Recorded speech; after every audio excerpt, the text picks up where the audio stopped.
Eight पे commission. सरकारी कर्मचाऱ्यांची चांदी 18,000चा पगार थेट आता 51,000 रुपये होणार.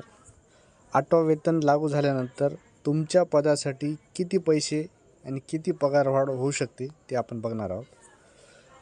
केंद्रीय सरकारी कर्मचाऱ्यांच्या आनंदाची बातमी आहे. 8वा वेतन आयोगाची अंमलबजावणी 2027 पासून होण्याची असून त्यामुळे कर्मचाऱ्यांच्या पगारात मोठी वाढ होणे अपेक्षित आहे.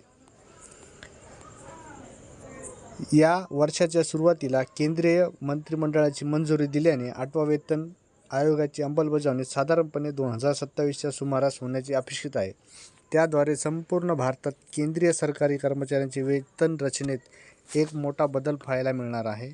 जरी या आयोगाचे अधिकृत कार्यकक्षा म्हणजेच टर्म्स अँड रेफरन्स अध्यक्ष आणि सदस्य यांची नावे अद्याप जाहीर झालेली नसल्याने तरीही सुरुवातीच्या अंदाजामुळे सरकारी कर्मचाऱ्यांच्या वर्तुळात आधीच मोठी उत्सुकता निर्माण झालेली आहे.